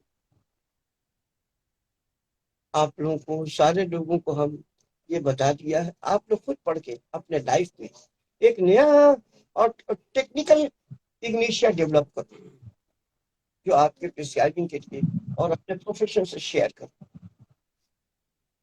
ये एक बात थी जिसमें मैं ये कहता हूं कि हमेशा एक्सपीरियंस को सिंगल फैक्ट से नहीं जोड़ना चाहिए। अगर चाइना का है सिम्टम तो चाइना का कॉन्कोमिटेंट कहीं होना चाहिए ना। होलिज्म क्या है, होलिस्टिक प्रिस्क्राइबिंग क्या है, patient as a whole consider करना। Though I found some symptom in the local area, local is going to be consider total, that is equal to prescribing of homoeopathy. हम हमेशा local को total के जरिए, concomitant के जरिए, individualistic feature के जरिए जोड़ते हैं। खास तौर से हम जोड़ते हैं इससे इन नॉन लीनियर रिलेशंस, जो नजर नहीं आता लेकिन है, दैट इज डायनामिक रिलेशंस, जिससे बहुत अच्छा फायदा हुआ, आप लोग भी करके देखिए। और कुछ क्वेश्चन है आपका? हाँ, और एक हम आपके जो साथी आपके साथ है उनसे भी पूछिए, कोई उनको भी हाँ हाँ क्वेश्चन है। हाँ, एक अफ्फी बाजी का भी रिसेंटली केस है, और उन्होंने पोस्ट किया था एक्नी का, क्योंकि हम भी साथ में उनके रहते थे, देखा बहुत ऑब्स्टिनेट एक्नी था। मतलब वो इतना परेशान, उसमें से पस निकलता था मोटा मोटा, बहुत कॉम्प्लिकेशन, बहुत परेशान रहती थी।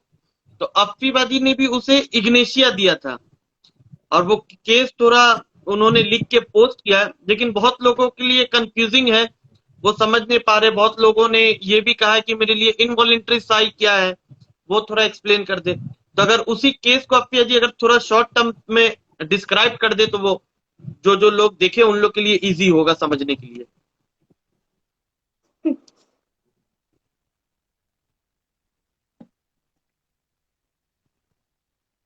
क्योंकि ये जो प्लेटफॉर्म इंस्टाग्राम पापा लाइव जो हम लोग स्टार्ट किए हैं, जो ये चल रहा है, इसमें आप जो शुरू से हम लोग को बताए हैं, जो समझाए, हम लोग का एक ही मोटो है, सिर्फ क्लिनिकल बेड साइड ये जो एक्सपीरियंस जो होम्योपैथिक से होता राइट, है, बस उसको एग्री, ला के एग्री। दिखाना, उसको समझाना, पढ़ा के। क्योंकि लोगों को देखता हूं, क्योंकि मैं सब जगह सुनता रहता हूं, तो एक पापा सिंपल, वो नेट्रम का केस हो, सल्फर का हो या पल्सटीला का, वो लोग इतना इजी केस को एक रेयर ड्रग पढ़ाने के चक्कर में इतना कॉम्प्लिकेटेड कर देते।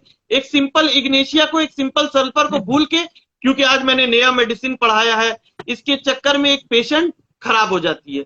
तो वो ठीक है। असल मोटो यही है कि एक प्रैक्टिकल जो है वेबसाइट, वो हम लोग यहाँ पर ला के लोगों को दिखा सके, जो होता है हमारी रिजल्ट दिखती। जैसे आज आपने नक्स वोमिका का केस, एक नॉन हॉजकिन लिम्फोमा में 1 साल से ऊपर हो गया वो केस चल रहा है, तो आपने जो डिस्क्राइब किया मैंने पोस्ट किया है, जो लोग नहीं सुने हैं, जो लोग अभी ज्वाइन किए, तो अफ्फिया जी केस अपना डिस्क्राइब कर दे, तो उसके बाद आप शॉर्ट में उसको भी थोड़ा एक्सप्लेन कर दिएगा, वो नक्स वोमिका। बोलिए बाजी, अब बोलिए। आपके जी शेयर। अच्छा, गुड इवनिंग एवरीवन। जैसे कि इग्नेशिया का ये केस मैंने पूरी केस टेकिंग की, क्योंकि 2 से 3 बार मैं खुद बहुत ज्यादा नर्वस थी इस केस को लेकर, क्योंकि इतना ऑब्स्टिनेट एक्ने था उनका कि, और वो यंग लड़की भी थी, और ऐसे एज में बहुत जल्दी लोग पैनिक हो जाते हैं कि जितना जल्दी हो ये एक्ने चला जाए। और जो कि स्किन से जुड़ी हुई जो भी डिजीज होती है, आप सोरियासिस ले लो या एक्जिमा ले लें, या फिर आप एक्नी ही, बहुत सुनने में कॉमन लगता है एक्नी, बट जो कि वो मेरा एक्सपीरियंस है, जो मैंने केस किया है मुझे पता है कि मतलब ये इतना कॉमन नहीं है। कि मैंने केस टेकिंग की, पहली बार मेडिसिन दी, नहीं वर्क किया, दूसरी बार भी फिर मैंने भी केस टेकिंग की, फेंक दिया मैंने मेडिसिन, कोई वर्क नहीं किया। समझ में नहीं आ रहा था कि इतना ऑब्स्टिनेट है, कैसे पेशेंट को काउंसिल करे, कैसे पेशेंट को समझाए। फिर मैंने फिर रिकेस्टिंग किया, फिर मैंने वहां से वो क्वेरी किया उनको कि वो बहुत स्टूडियस लड़की है, बहुत पढ़ने वाली है, जो कि, और वो बहुत गैदरिंग में रहती है, ऐसे जैसे कोचिंग हुआ, ट्यूशंस हुई, फ्रेंड सर्कल हुआ। तो मैंने वहीं से वो क्वेरी उठाने की कोशिश की, उनसे पूछा कि आप जैसे अगर इतने लोगों के बीच में रहते हैं, कोचिंग में, ट्यूशन में, कोई आपको ऐसे पॉइंट नहीं करता आपके चेहरे को लेके कि आपकी इतनी एक्नी है चेहरे पे, आपको मतलब कोई ना कोई तो आपको ये कहता होगा? बोले हाँ, कहते बहुत लोग हैं, चाहे वो रिलेटिव्स हो, फ्रेंड्स हो, कोचिंग में हो, ट्यूशन में, कहीं पे भी जो आते हैं वो एक ही चीज को लेके मेरे टोकते हैं, वो मेरे एक्नी और चेहरे को लेकर। तो मैंने बोला कि तुम्हें क्या फील होता है इस चीज को लेकर? तो उसने मुझसे कहा कि मतलब मुझे ऐसे लगता है कि मेरी इज्जत पे कोई रौंद रहा है, इज्जत पे पैर रख रहा है, कि मेरी पर्सनालिटी को वो खराब दिखा रहा है, खराब कहने की कोशिश कर रहा है। तो मुझे बहुत अंदर से उस चीज को लेके एम्बेरस फील होता है। तो मैंने बोला अच्छी बात, ठीक है। जो कि मैंने अपने पापा से सीखा है इसके बारे में, रिजर्व डिस्प्लेजर के बारे में। तो तभी मेरे दिमाग में ये रिकॉल हुआ कि नहीं, ये बात रिजर्व डिस्प्लेजर की है, जो उसको डिस्प्लेजर किया जा रहा है, उसके फेस को, उसके कम्प्लेक्शन को, उसके चेहरे पे जो एक्ने, उस चीज को, एक लड़की के लिए उसको डिस्प्लेजर करना बहुत बड़ी बड़ी बात होती है। तो वहां से फिर मैंने उनको क्वेरी किया कि जो कि पापा ने मुझे बताया था कि रिजर्व डिस्प्लेजर में ये 4-5 ड्रग होते हैं, तो मैं ऑब्स्टिनेट नहीं होकर इन केस को लेकर मैं नहीं नेट्रामुर में गई, ना ही मैं स्टेफिसेरिया में गई, ना लाइकोपोडियम में। मैंने सिर्फ उनसे क्वेरी एक चीज का किया कि आपको इनवॉलंटरी साई होती है कि नहीं। जैसे कि इनवॉलंटरी साई मैं आपको करके बता देती हूँ। ये ऐसे जो ऑलरेडी वो बैठ के दे ही रही थी मुझे, जो कि मैं पूछने जाऊं तो एक वो लगता है कि मैं जबरदस्ती वो क्वेरी निकालने की कोशिश कर रही हूँ कि भैया तुम्हारे अंदर इनवॉलंटरी साई है ही है। तो वो मुझे ऑब्जर्व हुआ, वो इनवॉलंटरी खुद ब खुद दिख गया मुझे वो साई उनके अंदर। तो फिर मैंने वहां से जो पापा क्वेरी करते हैं, जो उनके अंडर पे रह के केसेस हमने देखे इग्नेशिया के, मैंने क्वेरी किया उनको कि आपको सिगरेट का स्मेल कैसा लगता है। उन्होंने बोला कि नहीं मुझे बहुत बुरा लगता है। उनका चेहरे का एक्सप्रेशन खुद कह देता है कि ये मेरे इसमें नहीं है, मुझे नहीं पसंद है। तो उनके आंसर से ज्यादा हम ज्यादा ऑब्जर्व करने की कोशिश करते हैं कि उनकी बॉडी लैंग्वेज बोल दे पहले ही। जैसे कि मुझे दो बहुत अच्छे से मिल गया था, इनवॉलंटरी साइड और एक सिगरेट का स्मेल, वो बॉडी लैंग्वेज से ही बता चुकी थी, आंसर तो बाद में ही निकल रहा था। तो फिर मैंने कुछ नहीं सोचा, फिर मैंने बोला कि नहीं मैं इग्नेशिया देती हूँ। इग्नेशिया LM1 से मैंने शुरू किया कि LM5 तक गई। उनका आप देखे होंगे पिक्चर्स एकदम क्लियर। कल उनका मेरे पास मैसेज आया रात को 2:30 बजे कि डॉक्टर साहब आप एक काम कर दीजिए कि मेरा फोटो हटा दीजिए FB से, क्योंकि हम लोग ऐसे कंजर्वेटिव फैमिली से है, मेरे फादर ने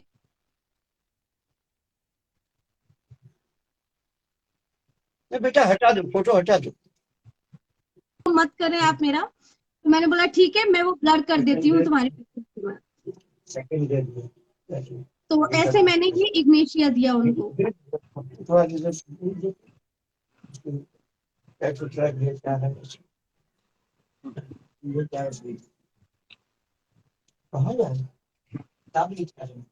तो हम ये एक बेटा आपको एक बात और बताए हम, जी पापा। जो मैंने एक बार देखा था आपके उस केस में,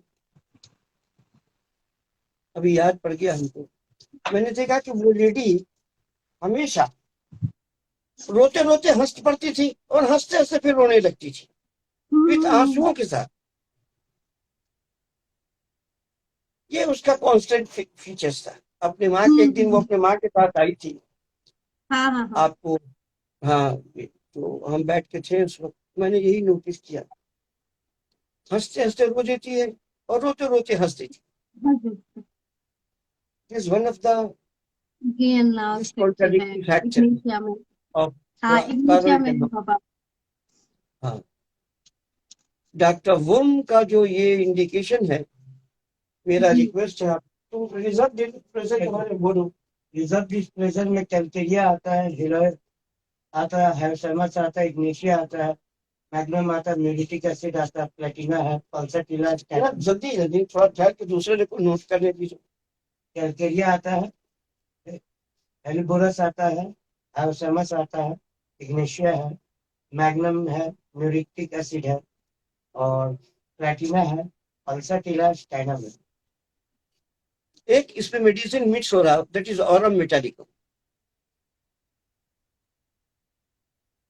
Aurum metallicum you should include. हाँ ठीक है, कोई बात। जब कोई मटेरिया का अच्छा टीचर अपनी किताब में ऑरम के बारे में बोल रहा, तो रिपर्टरी का इतना इम्पोर्टेंस नहीं हम समझते। वो बोलने वाला जो फिजिशियन है, जो राइटर है, वो खुद HCLN है, अपने जमाने का मास्टरपीस प्रिस्क्राइबर। तो ऑरम मेटालिकम भी रिजर्व डिस्प्लेजर में आदमी को एक बार ध्यान में रखना चाहिए। ऑरम मेटालिकम में मोस्टली जो कंस करते डिप्रेशन, सारे किताबों में डिप्रेशन भरा हुआ है। लेकिन एक बात याद रखिएगा, ऑरम मेटालिकम जो होता है वो बहुत चेयरफुल होता है। एलएस की नोट खोल रहा था वहां, एलएस की नोट में लाइवली। हाँ देखो लाइवली लिखा हुआ। लाइवली। पहला ये लाइन के अंदर जो पहला लाइन दूसरे लाइन से मिलता है, लाइवली, हम लोग का दिमाग चला जाता है कि अब फर्स्ट लाइन में दे के है, हम लोग 10वें 12वें लाइन में चले जाते हैं डिप्रेशन में। हमेशा जब से मेरा ये नॉलेज गेन किया है मैंने प्रैक्टिकल एप्लीकेशन का, पैराडॉक्सिकल प्रेस्क्राइबिंग, अर्निका में भी हम उसका मुस्कुराहट हंसना देखना चाहते हैं। बहुत पेनफुल रेमेडी, हर जगह किताबों में pain pain pain pain, offensiveness offensiveness offensiveness, लेकिन उसके साथ चेयरफुल होना, लाइवली होना, खुश मिजाज खुश दिल होना और हम के अंदर भी है, और बहुत जगह किताबों में नहीं दिया है, लेकिन जो फास्फोरस होता है वो भी बहुत खुश दिल होता है, बहुत चेयरफुल होता है। अपनी जिस महफिल में अगर फास्फोरस अगर बैठ के है तो पूरा महफिल को हंसा के रख देगा। एक तो चार्मिंग पर्सनालिटी भी चार्मिंग होती है, दूसरे उसके बाद बोलने का अंदाज ये सब डिक्लेयर कर देता है कि patient in favour of phosphorus. उसके बाद देख लिया, सिम्टम देख लिया, what ever may be the name of the disease. ये बहुत अच्छा सेशन हुआ आपका। नहीं, आज मैंने इंस्टाग्राम प्रोफाइल में, आपके प्रोफाइल में और अपने प्रोफाइल में, दोनों में एक शॉर्ट वीडियो केस डाला है नॉन हॉजकिन लिम्फोमा का, जो अभी भी आपके अंडर ट्रीटमेंट में है। आपने उसे प्रिस्क्राइब किया है नक्स वोमिका। आपने लास्ट में 2 मिनट उसको डिस्क्राइब भी किया है कि किस बेसिस पे मैंने प्रिस्क्रिप्शन किया है। लेकिन जो लोग नहीं देखे और जो यहाँ है, जो आगे देखेंगे, एक शॉर्ट में अगर आप वो नक्स वोमिका का वो प्रिस्क्रिप्शन अगर एक्सप्लेन कर दे, माइंड के कॉन्कोमिटेंट पे आपने। अपने लिए कौन आप? हाँ हाँ वो सब बड़ी बुद्धि के समय नहीं होंगे बोल, तो ये तो है ना, आगे का लीजिए कर लीजिए, आगे का आप लीजिए, ले लिया था, बहुत तो हो गया, अभी भी फील हो रहा है, हाँ ले लिया।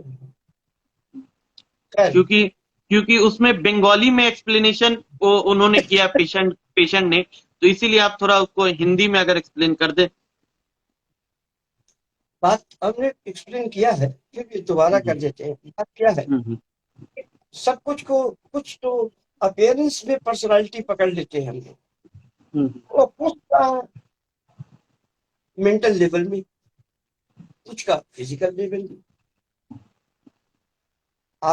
नक्सोमिका का मेंटल सिम्टम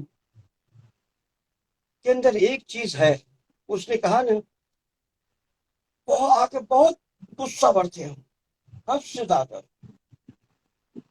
वो इतना गुस्सा था कि हम फोड़ फोड़ कर देते थे, फेंक फाक कर देते थे अपने बच्चों को, घर वाले को, बहुत ज्यादा एब्यूसिव थे। ये जो इरिटेबिलिटी का लेवल है वो खुद से बोला था हमें, और दोबारा मैंने कंफर्म भी कर लिया। कहा जाता है नक्सोमिका के बारे में, nux vomica is Dheeraj person, dark hair and sanguine temperament, disposed to quarrelsome। मिजाजन उसका जो है वो झगड़ालू होगा, झगड़ालू नहीं है, बहुत कम चांस रहता है कि नक्सोमिका के बारे में मेरा एक अच्छा कहना है कि नक्सोमिका पैसा देकर झगड़ा खरीदता है। ऐसा है कि उसको झगड़ा का इतना शौक है, बात बात पे उसको कोशिश होगी कि झगड़ा करे, चिल्ला चिल्ली करे, तूफान मचाए, प्लेट तोड़े। ये इरिटेबिलिटी का एक बहुत अच्छा एक्सप्रेशन होता है नक्सोमिका के केस में। और जब ये आपको बहुत प्रोमिनेंट मिल जाए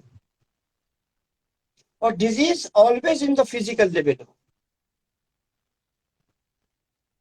ये एक आर्ट ऑफ प्रिस्क्राइबिंग। हम लोग कोशिश करते हैं अपने किसी भी केस में डिसाइड करते हैं कि डोमिनेसी ऑफ प्रेजेंट कंप्लेंट कहाँ है। अगर फिजिकल लेवल में है, जैसा उस केस में हॉटकिंस डिजीज है, अब तो आज तो वो अपने से बैठ के था, जब पहले आया था तो मुर्दे के हाथ में 2 आदमी को पकड़ के वो आए थे, 2 आदमी। सब सुनेगा। 2-3 आदमी पकड़ के लेके आए थे, लेके सांस आए। का बहुत तकलीफ हुई। इवन हल्का सा चलने पे भी उसको इतना सांस फूल रहा था। और अभी तो फर्स्ट फ्लोर खुद से चढ़ा, विदाउट किसी को साथ में, अपना बेटा को भी नहीं लेके आया, खुद से आया, दामाद के साथ, ड्राइवर के साथ आया और अपने से चढ़ा सीढ़ी। ये जो इंडिकेशन है कि पेशेंट का इम्प्रूवमेंट का लेवल, डिजीज की जो डायग्नोसिस और एज, सब मिला जुला के बहुत होपफुल नहीं था। फिर भी मैंने फिलॉसफी की प्रिस्क्राइबिंग को टच किया, and that's I called art, and the patient has got severe irritability. ऐसी इरिटेबिलिटी, घर वाले परेशान। ऐसा एक केस और भी मैंने किया था, क्या आदमी था, प्रोस्टेट का इंलैर्जमेंट, वो भी सीए, ऐसे ही था। और जैसे ही मैंने उसको इग्नेशिया का दिया था, आस्ते आस्ते उसकी इरिटेबिलिटी वापस आ गया था। वापस आया था, घर वाले लोग परेशान कर रहे, डॉक्टर साहब क्या दवा दे दी है, कि चिड़चिड़ा बहुत हो गए, झमेला कर रहे, ये कर रहे, तो दोबारा से। ये अच्छा इंडिकेशन होता है। इसके अंदर भी आज आप लोग बहुत गौर से वीडियो देखिएगा, जब वो बोल रहा था तो उस पर झनक आ गया है। वो एक पेशेंट लेके आया था, जैसे जैसे केसेस होते हैं, हाँ पेशेंट भी लेके आए। एक तो ये होता है बहुत ऐसे एडवांस केसेस में, पोस्ट मैलिग्नेंसी में पेशेंट करके बोलता है, इसके अंदर तो कड़क आ गया था। हाँ, तो प्रिस्क्राइबिंग का बेसिस उसकी इरिटेबिलिटी थी। ऐसा मेंटल लेवल जिसकी इरिटेबिलिटी के सिलसिले में, जिसके जोश के सिलसिले में हनीमैन खुद मेटेरिया मेडिका प्यूरा के इंट्रोडक्शन में कहता है कि ऐसा पेशेंट जो फायरी पेशेंट होगा, आग उगलने वाला पेशेंट होगा, सबसे ज्यादा एक्टिव सैंग्रीन टेम्परामेंट दिया है होती है। हनीमैन ने सबसे पहले कॉन्स्टिट्यूशनल को बेस करके प्रिस्क्राइब करने का आर्ट हनीमैन ने दिखाया मेटेरिया मेडिका प्यूरा के। तो ये जी जैसा वर्ड, आर्डन जैसा चीज, जैसे सॉरी केंट के रेपर्टरी में मिलता है आर्डन। हम लोगों के पास जब मेंटल लेवल का इतना स्ट्रॉन्ग इंडिकेशन अगर मिल जाए, मतलब वो सिम्टम नहीं, marked according to 153 strong, persisting symptom का परसिस्ट होना, सिम्टम का वॉलेंटरी एक्सप्रेशन होना, ये सब के सब ऐसे फैक्टर होते हैं जो ऑल टुगेदर प्रिस्क्राइबिंग के लिए हेल्पफुल हो जाते हैं। इस केस में नकली का हम और कोई सिम्टम को कंसीडर ही नहीं किया होगा। ऐसा बात नहीं है कि क्रेटोनिका का सिम्टम और नहीं होगा। अगर मेंटल लेवल में अगर डोमिनेट है तो फिजिकल लेवल के अंदर भी कहीं ना कहीं सब सिम्टम होगा। हम लोग को नजर नहीं आता, वो बात अलग है। बहुत से लोग क्रिटिसाइज करते हैं ये सिंगल ड्रग का प्रिस्क्राइबिंग जो है, सिंगल सिम्टम की प्रिस्क्राइबिंग जो है वो नहीं करनी चाहिए, होम्योपैथिक नहीं है, ये नहीं है, वो नहीं है। हम कहते हैं तुमको तो नजर आया सिंगल, वो फाइबर की कमजोरी को दिखाने के लिए, अपनी सुप्रीमेसी को दिखाने के लिए आपको सिंगल नजर आ गया। कहीं आप ढूंढ के देखा कि वो सिंगल सिम्टम के साथ और भी सिम्टम उसके कनेक्टेड होते हैं। यस, ये जो यूनिवर्स का निजाम है, सब एक दूसरे के पीछे चल रहे हैं, अकेला कोई नहीं। चांद अकेला नहीं, मार्स अकेला नहीं है, जमीन अकेला नहीं है, सब के सब एक दूसरे से जुड़े हुए हैं। और जिस जुड़े हुए कंसेप्ट को कहते हैं फिजिक्स में इंटरकनेक्टेडनेस, इंटरडिपेंडेंटनेस। होम्योपैथिक प्रिस्क्राइबिंग में हमारी कमजोरी होती है नजर की कमजोरी या विजन की कमजोरी, दिमाग की कमजोरी। क्रिटिसिज्म के जलन में हम लोग मरते रहते हैं। ये कोशिश नहीं करते हैं कि ये अगर प्रिस्क्राइबिंग हो गया है तो इससे खोज के देखो क्या बात है, कुछ तो होगी। हम लोग ऐसा नहीं करते हैं। डिफिशिएंट मेंटालिटी है, डिफिशिएंट कॉन्स्टिट्यूशन है। हमेशा ये याद रखना चाहिए कि किसी भी कॉन्स्टिट्यूशनल मेडिसिन का अगर स्ट्रॉन्ग सिम्टम अगर मेंटल लेवल में मिल रहा तो फिजिकल लेवल में भी उसके सिम्टम मिलेंगे, आप बिल्कुल मिलेंगे। जो लोग कहते हैं कि सिंगल ड्रग के लिए प्रिस्क्राइबर है, नहीं, वो तुम्हारे लिए शॉर्ट साइडेड लोगों के लिए सिंगल ड्रग का प्रिस्क्राइबर है और सिंगल सिम्टम का।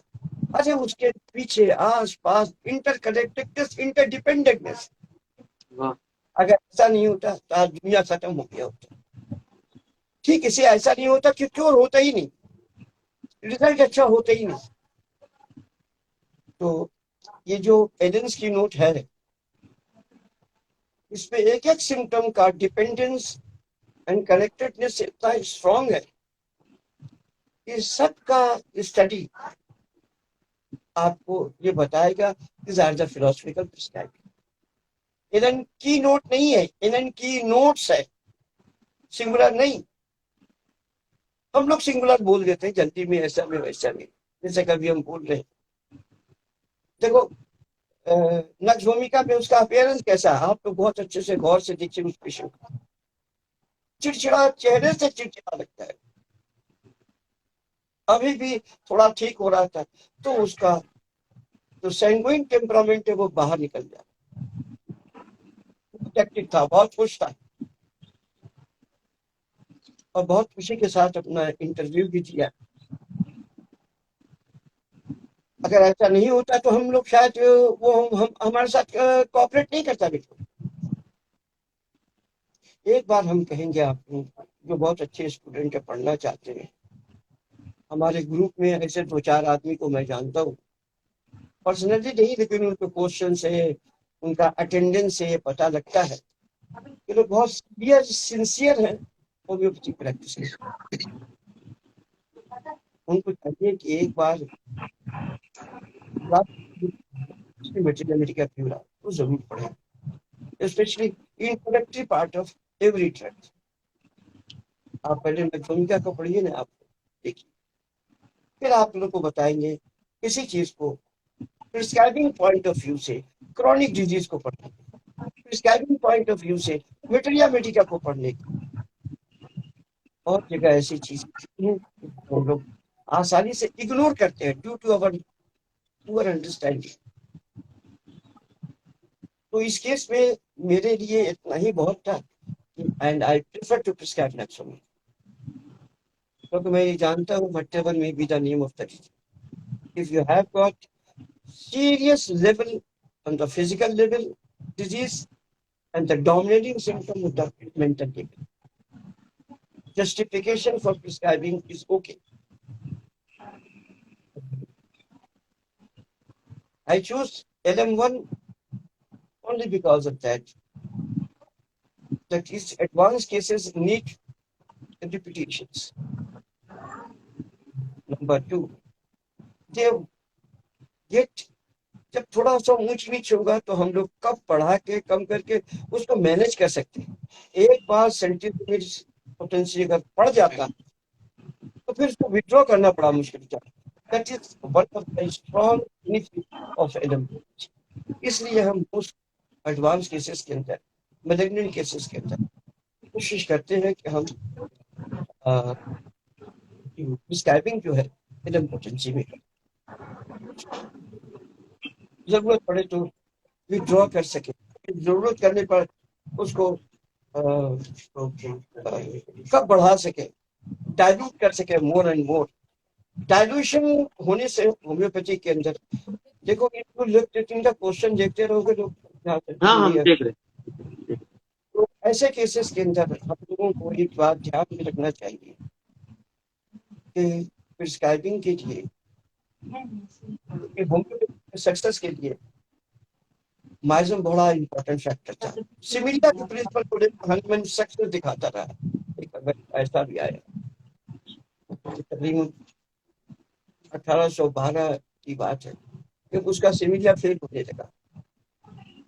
तो फेल होने लगा तो रीजन खोजने लगा, क्या रीजन है? पता चला फंडामेंटल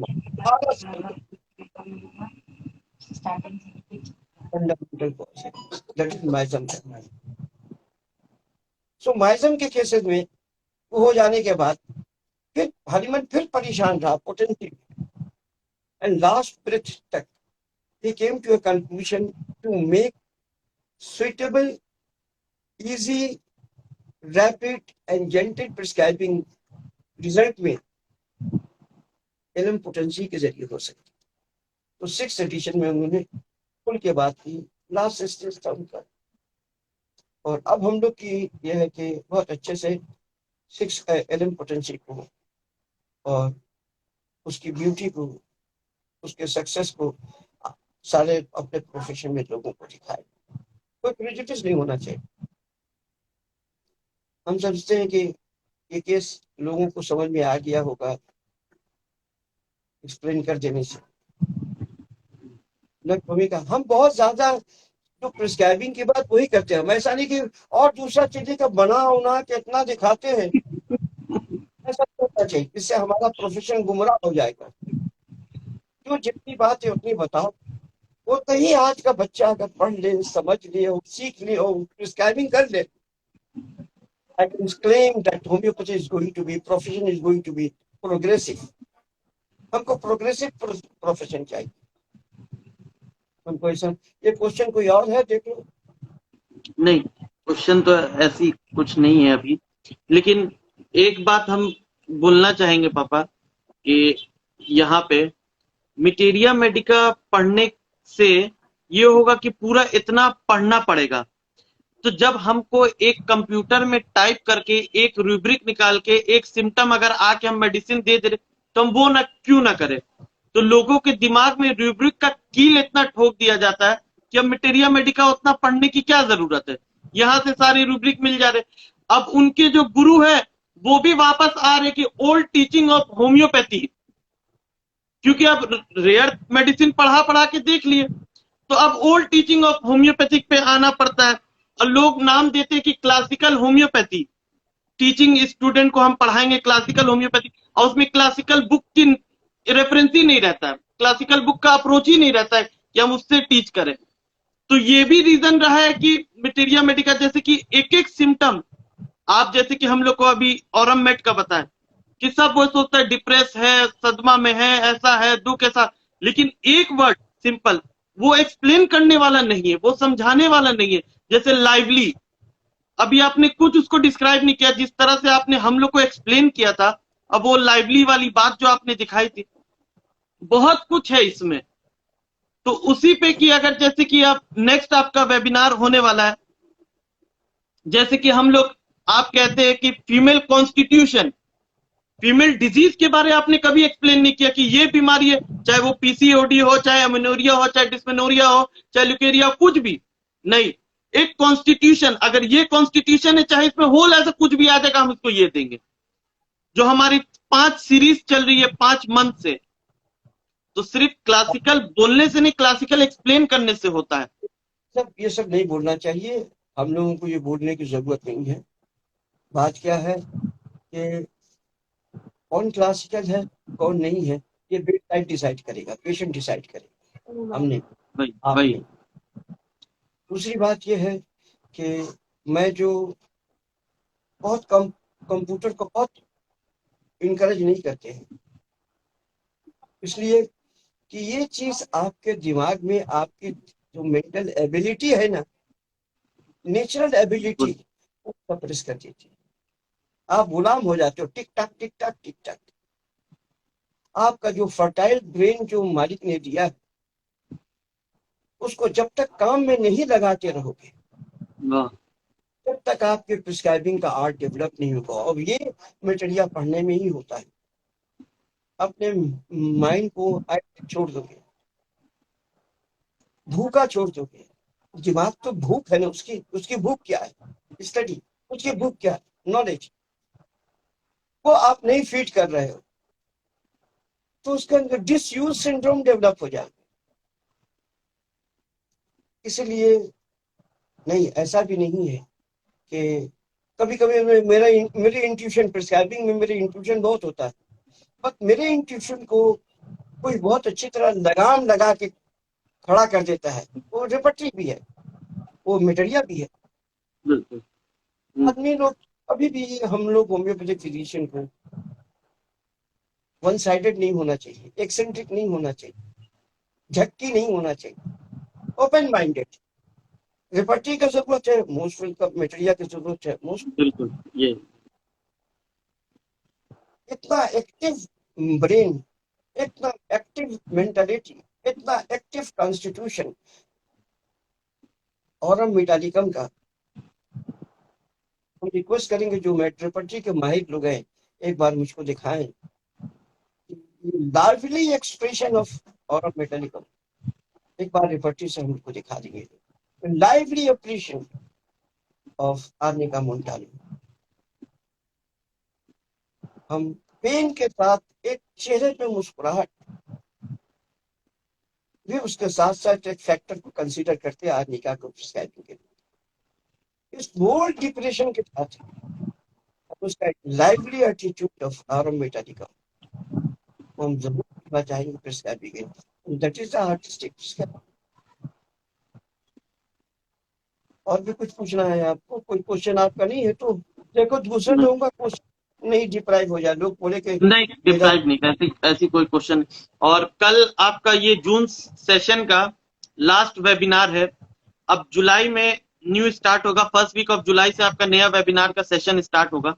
तो उसमें आप जैसे कि कह रहे थे कि अभी भी वो वुमेन कॉन्स्टिट्यूशन की बहुत सी बातें बाकी है, तो उसको कंटिन्यू करेंगे, या फिर आप कह रहे थे कि नेक्स्ट हम child as a constitution start करने का आप कह रहे थे। तो ये दो में से अभी क्या वो कंटिन्यू रहेगा या फिर ये आप स्टार्ट करिएगा? ये अभी हम लोग आए हैं तो इसमें हम लोग के 3 मेडिसिन, 4 सीपिया, नेट्राम्यूर, कैलकेरिया का एंड मेटफोर्मिका। इसकी अहमियत स्पेशली फीमेल कॉन्स्टिट्यूशन में हम्म, नहीं समझ पा रहे हैं, हम्म, इसलिए कि वो होम्योपैथी की क्लासिकल बुक और खासतौर से हानीमैन को ठीक से समझे नहीं है और इसका रिजल्ट भी नहीं देखा है ये लोग। तो हम चाहेंगे कि नेक्स्ट में ये भी कैलकेरिया का और नेट्राम्यूर शुरू करेंगे। उसके फीमेल बावजूद को। भी लोगों को अपनी ख्वाहिश होती है। हम जैसे पूछते अपने ऑडियंस से, भाई ये बताओ आपको क्या ख्वाहिश है कि इसके अंदर जो कंपेरिजन दूसरे मेडिसिन के साथ, दैट इज असल मेटेरिया मेडिका क्या है, study of materia medica is nothing for the comparison. Comparison. Audience से 1 या 2 आदमी बोलता है सर पढ़ा, वो बोल दीजिए, बाद बाकी कोई चुप रहता है। तो हमको समझ में आ जाता है कि हमारी ऑडियंस का जो मैच्योरिटी है वो बहुत ज्यादा ब्रिलियंट नहीं है, बहुत ज्यादा क्लासिकल सीखने का नहीं है। तो हम भी छोड़ देंगे डिफ्रेंशिएशन, बोलना छोड़ देंगे, एक आध कुछ बोल देंगे, थोड़ा सा बोल के छोड़ देंगे और दूसरा मेडिसिन शुरू कर देंगे।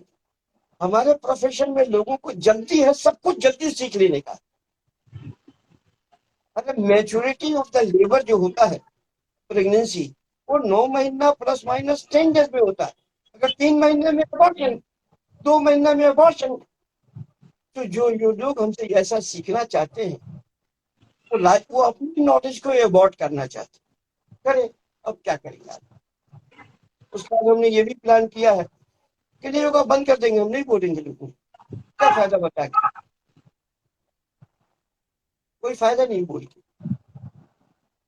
हमको सिखाने का शौक इसलिए है कि हम अपने जैसा तैयार करें लोगों को। अगर वो अपने ही जैसा रहना चाहते तो रहने दो। खैर, कल हम लोग फिर बैठते हैं 7:30 बजे तो बस, ठीक है। और कोई क्वेश्चन तो पापा नहीं? पापा हमको कहना था एक बात कि आपका एक बहुत अच्छा केस है जो मेरे पास लिखा हुआ है। आपका एक बहुत अच्छा केस है जो मेरे पास लिखा हुआ है। आप अगर उस केस को नेक्स्ट इंस्टाग्राम लाइव आप आए तो उस केस को एक्सप्लेन कर दीजिएगा। जो आपका एक केस था जो एस्थमा में आपने हाइपेरिकम दिया था। आवाज नहीं आ रही थी। एज्मा में आपने हाइपरिकम दिया था, वो किसमें? केस एज्मा में, एस्थमा में। हाँ, हाँ हाँ। एज्मा हाइपरिकम वो दिया था बहुत आपने। अच्छा केस वो था, बहुत रेयर केस था। मतलब ऐसा कोई सोच ही नहीं सकता कि एस्थमा में हाइपेरिकम दिया जाए। तो वो केस बहुत मार्वलस था। आप एक्सप्लेन करिएगा नेक्स्ट अपने इंस्टाग्राम लाइव आए हम्म, तो हम हम्म, थैंक लोगों यू। का एक बार वो रिवीजन हो जाए वो केस भी। बिल्कुल। और और जैसे कि पापा, मैं नेक्स्ट मंथ सोचा था जुलाई से, मैंने आपके साथ भी डिस्कस किया था कि एक क्लिनिकल ट्रेनिंग 1 हफ्ते का, 1 वीक का हम लोग स्टार्ट करने का सोचे थे। लेकिन अभी थोड़ी कोविड की केस बढ़ रही है तो थोड़ा ट्रैवलिंग ये सब की प्रॉब्लम है। ये थोड़ा जैसे ठीक होता है तो मैं 1 हफ्ते का, जैसे कि मंडे टू संडे, संडे या वेनसडे 2 दिन आपकी क्लिनिक होती है, वो 2 दिन में क्लिनिकल ट्रेनिंग लोगों को जो आएंगे देखने के लिए, ऑफलाइन ये रहेगा सेशन। ये 2 दिन आएंगे, सिर्फ वेनसडे या संडे रहेगा। और 4 डेज जो एक्स्ट्रा रहेगा उसमें आपने कहा था कि मैं 2 घंटा डे टाइम में, नून में, और 2 घंटा इवनिंग में आप क्लासेस लीजिएगा। और जिसमें कि आपने कहा था मटेरिया मेटिका, रेपर्टरी, फिलोसफी, ऑर्गेनन, ये सारी चीज को। हाँ, अहिर लोग बॉम्बे के लोग हैं, महाराष्ट्र के लोग हैं और दूसरे जगह के लोग हैं। हम इतना जानते हैं कि जुडिशियस यूज ऑफ लिबर्टी कहाँ चाहिए ही चाहिए। ये थोड़ा आप लोग के साथ हम डिस्कस कर देंगे जैसे हम अपने लाइफ में यूज करते हैं। जी, और there are lots of limitation of the repertory and even materia medical and human knowledge, सब में limitations। तो ऐसे केस के लिए हम लोगों को, जैसे एक बात बताएं हम आप,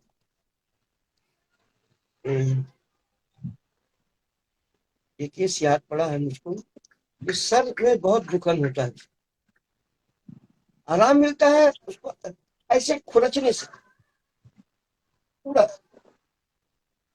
लोग उसको मालिश बोलते हैं, नहीं मालिश नहीं, खुरचना होता है, अच्छा, बहुत आराम मिलता है। पहले एक स्टील का तार का एक ऐसे ऐसे करके एक इंस्ट्रूमेंट था, हाँ हाँ। उसको ऐसे करने से बहुत बहुत आराम अब मिलता नहीं है हमको। ये सिम्टम बड़ा अजूबा लगा।